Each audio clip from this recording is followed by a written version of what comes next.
오늘 은혜 나누실 말씀을 요나서 3장 1절에서 10절까지 말씀입니다. 구약성경 1288면 요나서 3장 1절에서 10절까지 말씀입니다. 교독하시고 마지막 절은 합독하겠습니다. 여호와의 말씀이 두 번째로 요나에게 임하니라. 이르시되 일어나 저 큰 성읍 니느웨로 가서 내가 내게 명한 바를 그들에게 선포하라 하신지라. 요나가 여호와의 말씀대로 일어나서 니느웨로 가니라. 니느웨는 사흘 동안 걸을 만큼 하나님 앞에 큰 성읍이더라.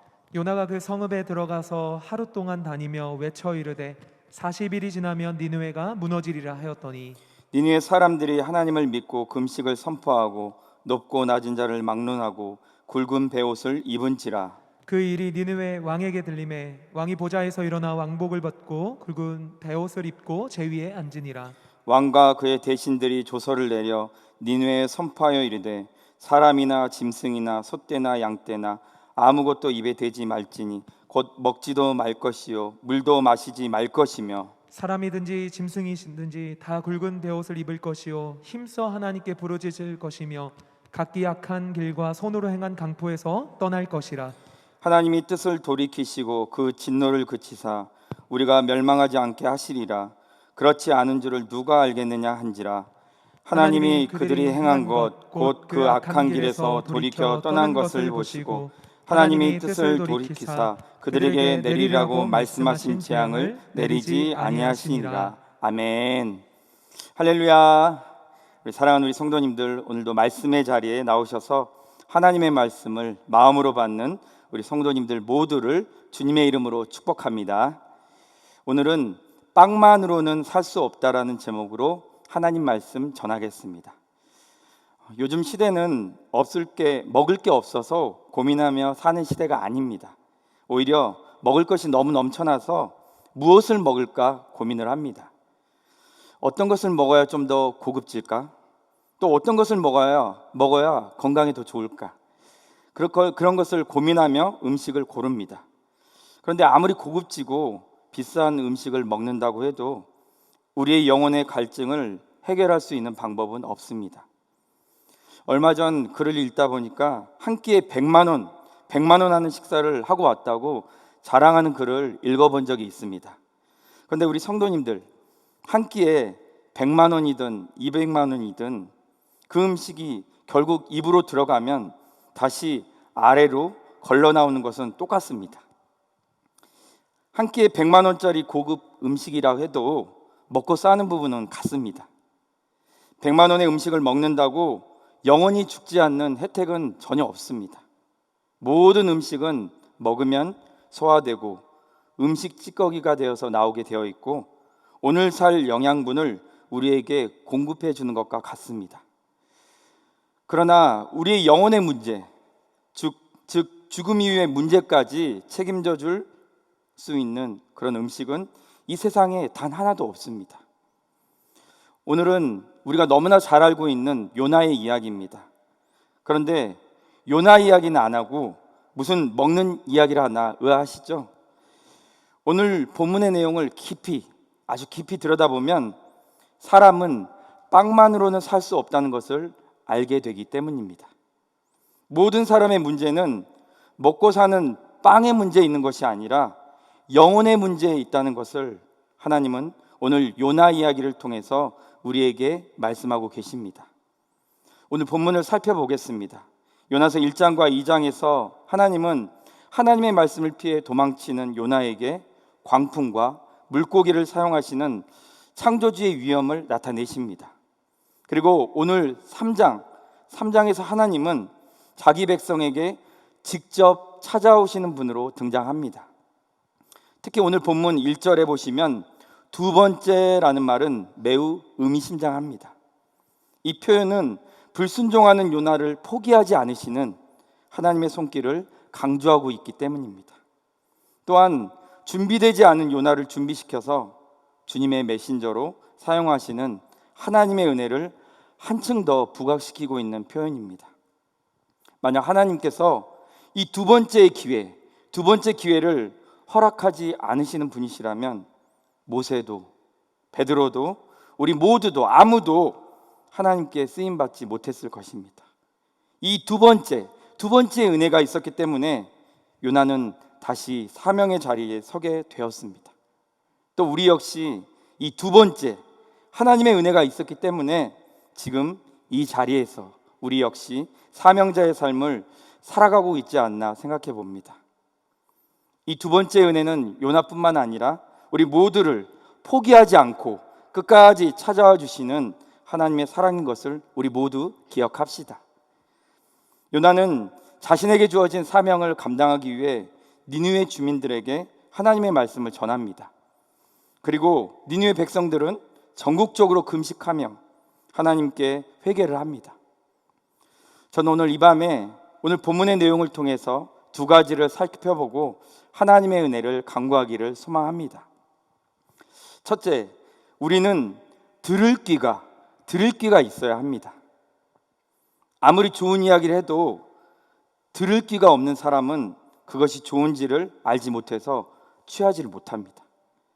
반면 아무리 해가 된다고 말을 해도 들을 귀가 없으면 그것이 무엇이 해가 되는지를 깨닫지 못해서 덥석 잡고 맙니다. 우리는 취할 것과 버릴 것을 잘 구분하여서 살아가기 위해서는 들을 귀가 있는 사람이 되어야 합니다. 오늘 요나는 니느웨로 향합니다. 정말로 가기 싫고 만나기 싫은 니느웨 사람들을 향해 요나의 걸음은 향합니다. 아니, 억지로 향할 수밖에 없는 상황이 되었습니다. 더는 고집을 부려도 하나님을 피할 수 없음을 안 요나의 그 걸음은 한 가지뿐이었기 때문에 그냥 억지로 갑니다. 그리고 그곳에서도 억지 사명을 감당합니다. 오늘 본문을 보면 니느웨 성은 성을 둘러만 보는데도 3일, 사흘길이나 걸리는 아주 큰 성읍이라고 이야기합니다. 그런데 요나는 그렇게 큰 성읍을 그냥 하루만 돌아다니면서 외칩니다. 얼마나 건성으로 돌아다녔을까요? 요나의 외침을 들어보면 알 수 있습니다. 우리 오늘 본문 말씀 4절 말씀 함께 읽겠습니다.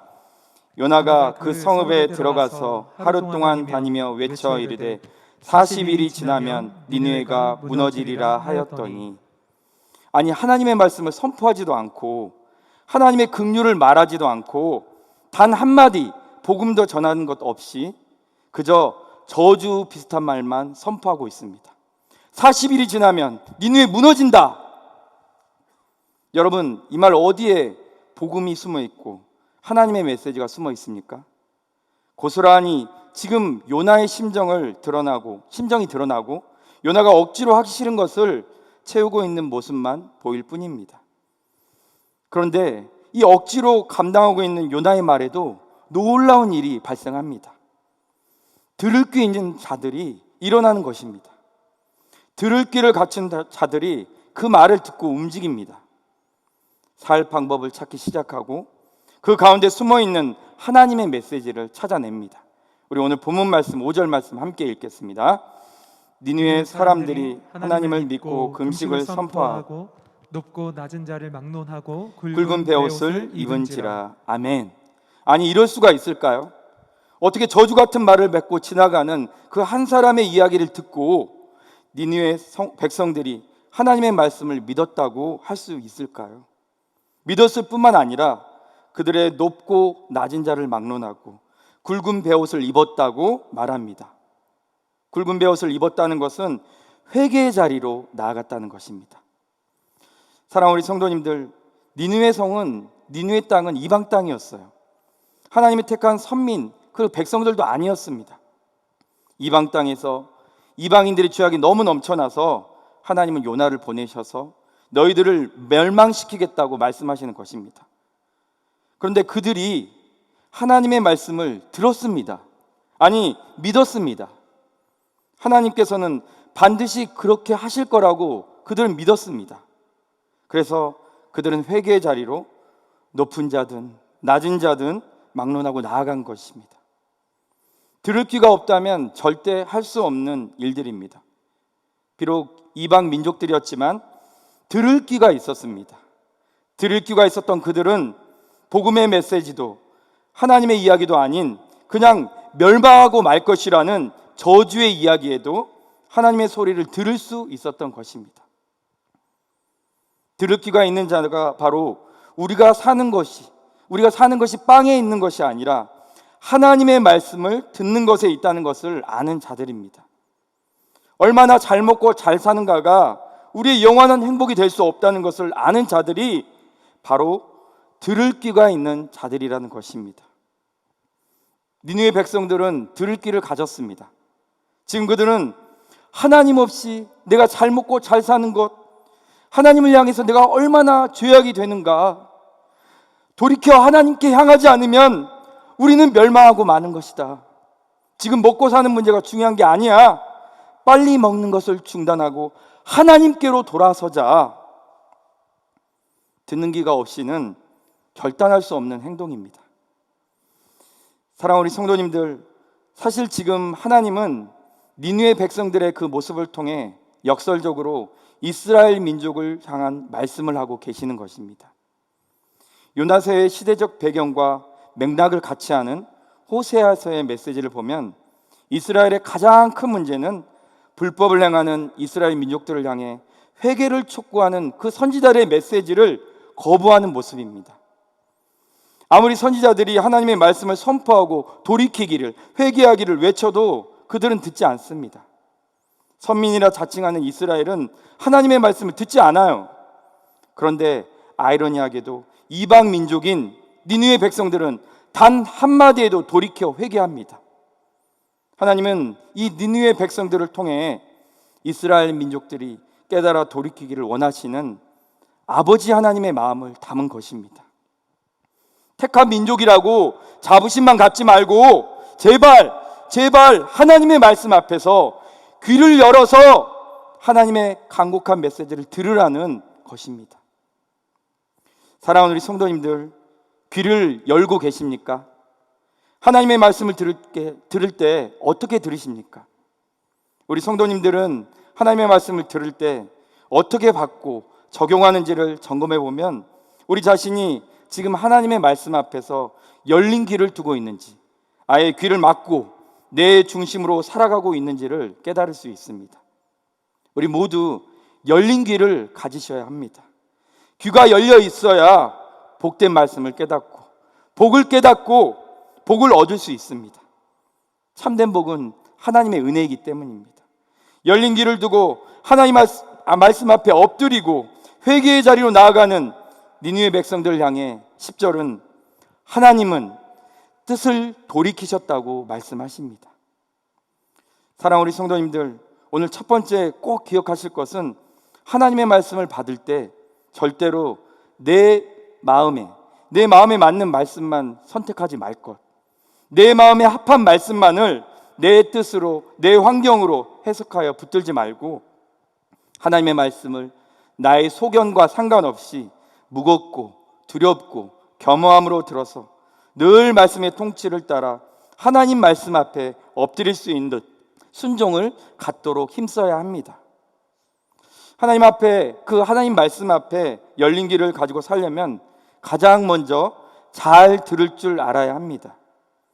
하나님의 말씀을 내 생각에 가두어 놓고 내가 듣기 좋은 해석만 따라 들으려는 것은 잘 듣는 자세가 아닙니다.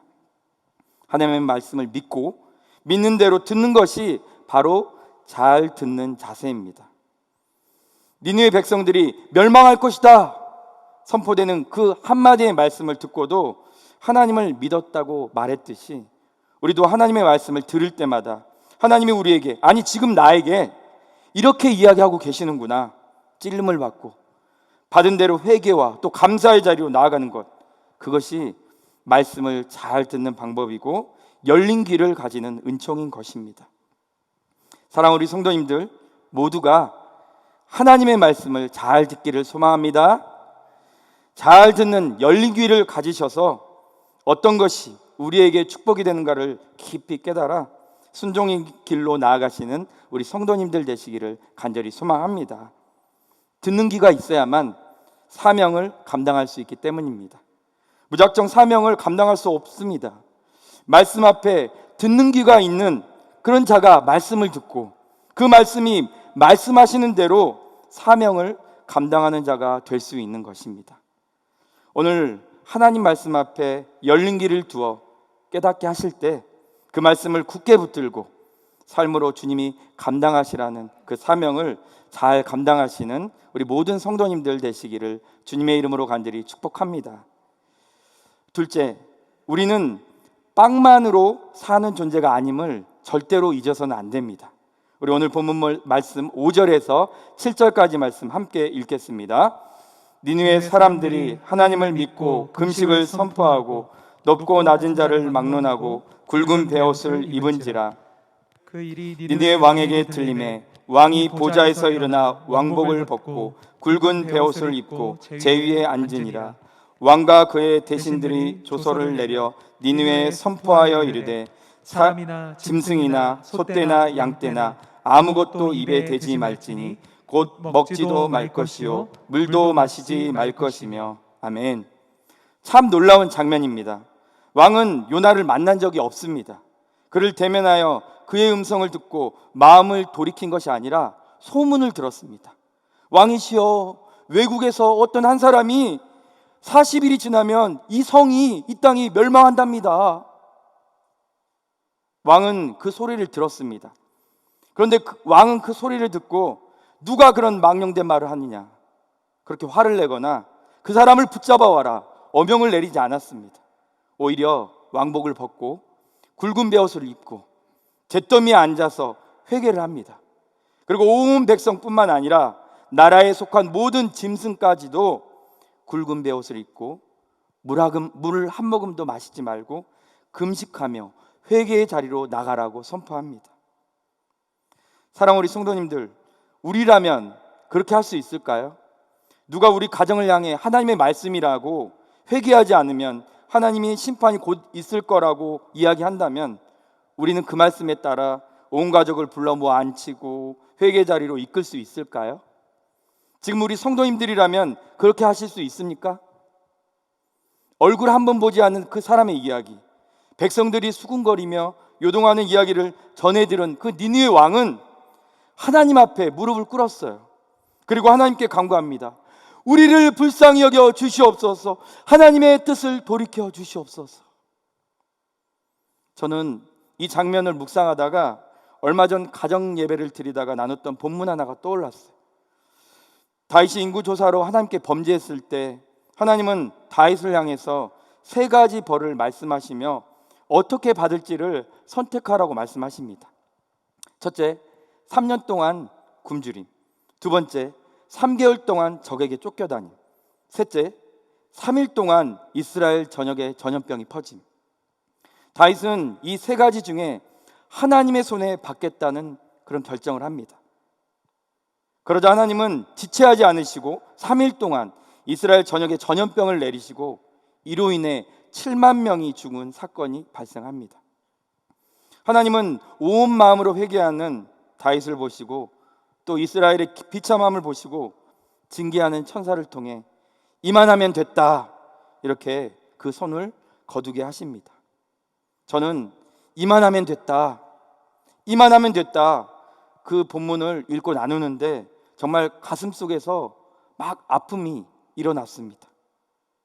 지금 우리의 이 어려운 상황, 우리 성도님들의 한숨, 우리만이 아닌 이 나라 모든 열방이 낙담하고 있는 이때 어쩌면 하나님은 우리에게 이만하면 됐다 이렇게 선포하고 싶으신데 우리의 미련함과 완고함과 완악함이 여전히 죄에서 돌이키지 않고 있지는 않는가? 여전히 순종보다는 불순종, 그걸 습관으로 모시고 살고 있지는 않는가? 그런 많은 생각을 해보게 되었고 제 자신과 우리 가정을 돌아보는 시간을 가졌습니다. 사랑하는 우리 성도님들, 하나님이 원하시는 것은 회개입니다. 돌아서서 하나님께 향하는 것입니다. 하나님은 하나님이 지으신 창조물이 돌이켜 하나님께 향하기를 원하십니다. 그리고 하나님께서 은혜로 예비하신 자들을 구원하기를 원하십니다. 사랑하는 우리 성도님들, 우리는 전도하는 삶을 살아야 합니다. 그것이 우리를 향하신 하나님의 계획이고 뜻입니다. 하나님의 일을 하는 것, 그것이 하나님의 뜻인데 그 일은 땅끝까지 복음을 전하는 것입니다. 우리는 전도해야 할 일을 했던 일로 그냥 과거형으로 묻어만 두고 추억 꺼내듯이 한 번씩 꺼내 이야기하는 그런 신앙의 삶을 살아서는 안 됩니다. 전도의 일은 과거형이 아니라 늘 현재 진행형이 되어야 합니다. 우리 요나의 외침을 기억합시다. 요나는 40일 뒤에 이 땅이 망한다, 이런 짧은 외침이었습니다. 그런데 그 짧은 외침에도 어떤 역사가 일어납니까? 짐승까지 회개의 자리로 나아가는 그 역사가 일어났습니다. 사랑하는 우리 성도님들, 하나님의 일은 하나님이 이루어 가십니다. 절대 우리가 하는 것이 아닙니다. 우리의 힘, 우리의 지식, 우리의 물질, 우리의 능력이 하나님의 일을 완성시키는 것 같아도 사실은 하나님의 일은 오직 하나님이 이루십니다. 코로나로 인해 나 못해, 그런 생각은 우리의 짧은 생각입니다. 하나님의 일은 코로나보다 더 심각한 상황이 온다고 해도 멈춰지지 않습니다. 다만 우리가 지금 할 수 있는 일들을 찾지 못했을 뿐입니다. 사랑하는 우리 성도님들, 우리는 지금도 전도할 수 있습니다. 아니, 지금도 우리는 여전히 전해야 합니다. 요나의 말을 듣고 짐승도 회개하는데 우리가 전하지 못해서 구원받을 영혼을 잃어버린다면 얼마나 서글픈 일이 되겠습니까? 먼저 우리 가정을 한번 돌아봅시다. 우리의 복음 소식을 기다리고 있는 우리의 가족들이 있을 것입니다. 저도 친척들 중에 아직 예수님을 믿지 않는 그런 가족들을 위해서 새벽마다 기도하고 있습니다. 또 아직 예수님을 모르는 저의 친구들을 향해 여전히 그리스도의 복음을 어떻게 하면 전할까 노력하고 있습니다. 한 청년이 직장에서 만난 동생 부부와 아주 친밀하고 가깝게 지냈다고 합니다. 서로 마음이 너무 잘 맞아서 형 동생 관계를 계속 유지하고 가족같이 지냈는데 그 동생네 부부는 예수님을 믿지 않는 자들이었어요. 그런데 이 크리스찬 형제는 괜히 전도했다가 관계에 어려움이 생길까 봐 예수님 이야기는 전혀 얘기하지 않고 친하게 지냈다고 합니다. 그런데 어느 날 뜬금없이 그 아는 동생이 먼저 교회 얘기를 꺼내더라는 거예요. 형은 돈도 없고 결혼도 못했고 이상하게 근데 형을 만나보면 늘 당당하고 긍정적으로 보여. 아, 그래? 응, 형이 신앙을 갖고 있어서 그런 것 같아. 아마 그럴 거야. 동생의 이야기를 듣고 그냥 가볍게 웃으면서 이야기를 넘어가려고 하는데 갑자기 그 동생이 훅 이렇게 들어오면서 이야기를 하는 거예요. 나 형이 믿는 하나님 나한테 이야기해 줄 수 있어? 이 청년은 믿지도 않을 거면서 뭐라고 자꾸 얘기해 달라고 하는 거야. 이렇게 하고 다른 이야기로 넘어가려고 하는데 계속 하나님 이야기해 달라고 조르다는 거예요. 그래서 하나님에 대해서 또 교회에 대해서 이야기를 나눴는데 함께 그 이야기를 열심히 들었던 그 동생 부부가 그 자리에서 예수님을 영접하고 또 교회를 나가는 그런 기적 같은 일이 일어났다는 이야기를 제가 들었습니다. 사랑하는 우리 성도님들, 하나님 앞에서 복음을 듣고 구원의 자리로 초청되기 위해 하나님이 이미 예비해 놓으신 자들이 우리 곁에 있습니다. 우리가 입을 다물고 있을 뿐 언제나 복음에 메말라 하고 복음을 듣고 구원을 얻기 위해 하나님의 은혜로 초청하는 그런 자들은 항상 우리 곁에 있습니다. 우리 눈을 열어서 한번 찾아봅시다. 우리 주변에 우리 가정부터 하나님께 돌아와야 할 구원의 은혜 초청장만 받아놓고 전해주는 이가 없어서 나오지 못하는 자들이 누구인가 우리 들여다보며 찾아봅시다. 그리하여 전하는 우리가 됩시다. 전해주기만 하면 돼요. 하나님의 일은 하나님이 하십니다. 우리는 다만 전하면 됩니다.